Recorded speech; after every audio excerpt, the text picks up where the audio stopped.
There's a line in a certain manga that goes, "For humans, death is not attained due to the stoppage of their heart, but rather when people forget about them." However, for him, death wasn't being forgotten by others. It was actually the opposite. He used to live by selling in-game items and wished for others to forget about him. Having lived under the radar all that time, he wondered how he ended up there, suddenly facing off against those well-known top rankers in front of such a large crowd. Moreover, he pondered how he managed to compete with them on equal footing. But then, he remembered that the god within him awakened in the middle of a game after she was installed on his ID. Everything changed. Our story began on a stormy night outside a house. The owner, peering through her door, noticed someone attempting to forcefully enter. Eventually, the door collapsed, swinging open. Reacting quickly, she reached into her desk cabinet and grabbed what appeared to be a pair of earphones. As the intruder kicked his way into her home, Ikezaki Kokone swiftly inserted the earphone-like device into her ears, initiating the D-Mind system. The man lunged towards her, but she skillfully evaded his grasp, aided by the system's explanation that it was not a typical virtual reality experience. The man managed to pin her down, his grip tightening around her throat, intending to strangle her. In the midst of this life-or-death struggle, the system asked if she would like to continue using her service, to which she somehow managed to accept.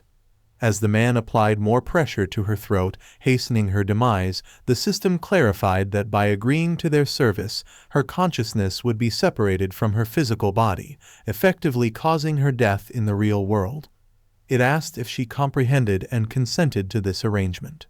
With a grim acceptance, she replied affirmatively, urging the system to proceed since she would meet her end regardless. Choosing the final kingdom as her destination, she struggled to convey her preference. The system acknowledged her decision and commenced the transfer of her digitized consciousness. Tears streaming down her face, she closed her eyes and let go of her physical existence. While her body perished at the hands of her assailants, her consciousness survived within the game world she had created. The system informed her that Ikezaki Kokone's consciousness was now bound for the final kingdom after her death. The man positioned her in a chair, fastening a rope around her neck. A phone call interrupted him, inquiring about the situation. He assured the caller that everything had proceeded smoothly. Pleased with his accomplishment, the person on the other end promised to send him his payment and advised him to lay low abroad for a while. The following day, news outlets reported the discovery of Kokone's lifeless body in her home.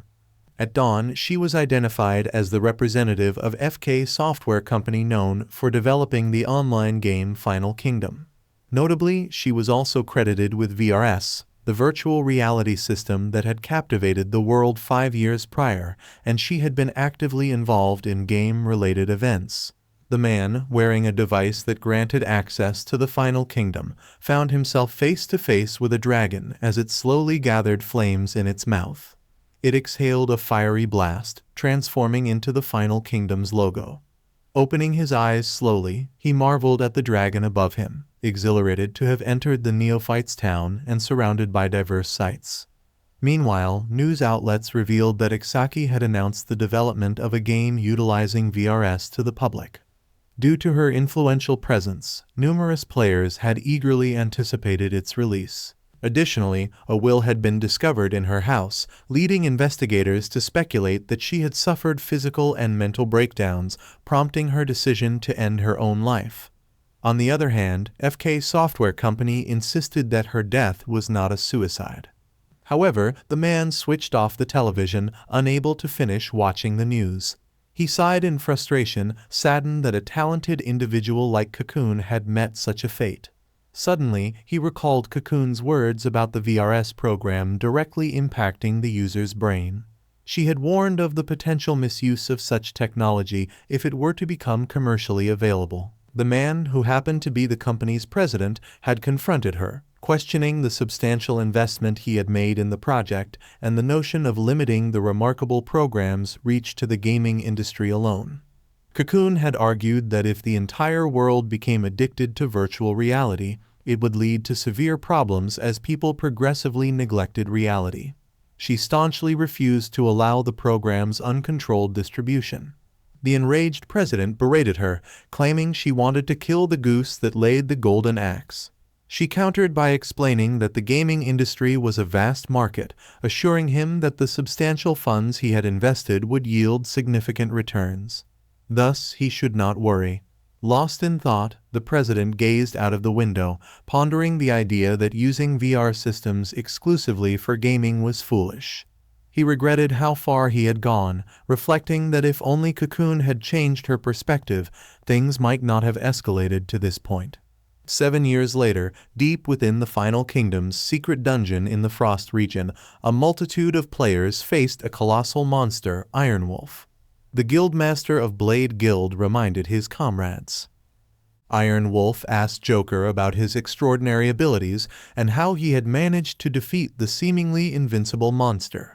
Joker simply replied with a mysterious smile, stating that he was just a player who had spent a lot of time studying the game's mechanics and discovering its secrets.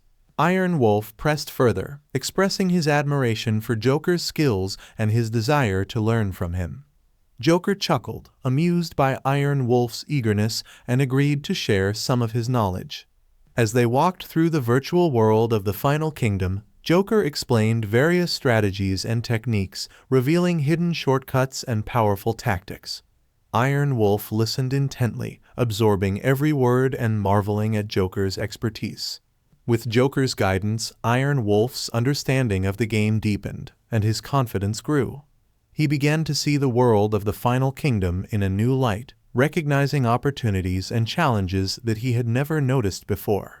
As they parted ways, Joker left Iron Wolf with a parting gift, a rare item that would aid him on his journey. Iron Wolf thanked Joker gratefully, feeling inspired and determined to continue his adventures in the Final Kingdom. From that day forward, Iron Wolf embarked on a quest to hone his skills and become a legendary player like Joker.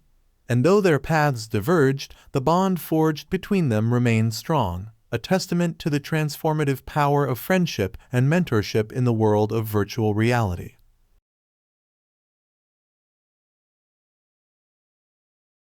NPC non-player character disguised as a player known as the Wyvern Master, who controlled the wyvern they had just defeated. This revelation shocked Sonoda, who realized that they had been manipulated into attacking Hayato. Hayato then revealed that the footprints they found earlier were deliberately left by the Wyvern Master to mislead them. He also explained that the Badlander set they found belonged to the Wyvern Master, who used it to hide and manipulate the situation. As Sonoda and his associates grappled with this new information, Hayato demanded compensation for the trouble they had caused him. Sonoda reluctantly agreed, acknowledging Hayato's prowess in the game. With the situation resolved, Hayato and Shuma left the area, leaving Sonoda and his associates to contemplate their actions. As they departed, Hayato reflected on the events that had unfolded and the lessons he had learned about trust, deception, and the true nature of the Final Kingdom. With a renewed sense of determination, he vowed to continue his journey, knowing that he had the skills and knowledge to succeed in the virtual world. As he ventured forth into the unknown, Hayato knew that challenges awaited him, but he also knew that he had the strength and resilience to overcome them. With Kaori by his side and Shuma as his ally, he was ready to face whatever obstacles lay ahead and carve out his own path in the Final Kingdom. And as he looked to the future, Hayato felt a sense of excitement and anticipation, knowing that the greatest adventures were yet to come.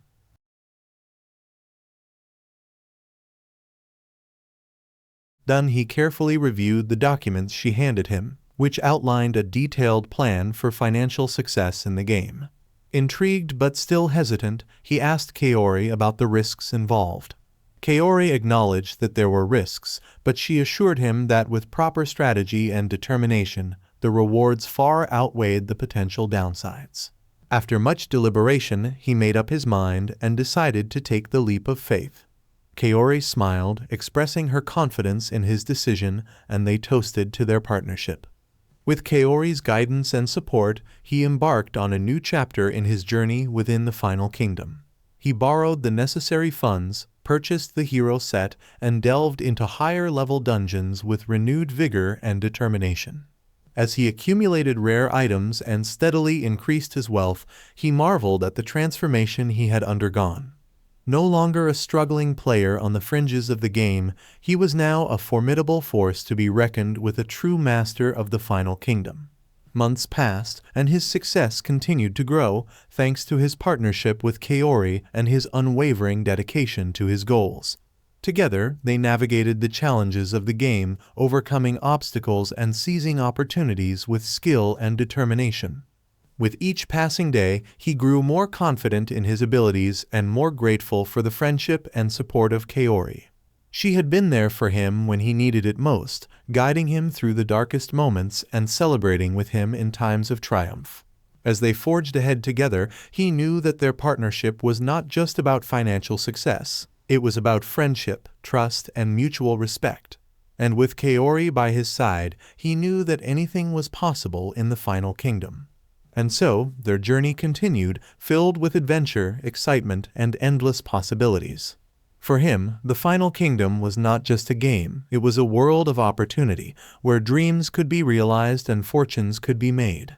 And with Kaori as his guide, he was ready to conquer whatever challenges lay ahead, confident in his ability to succeed and grateful for the chance to live his best life in the virtual realm.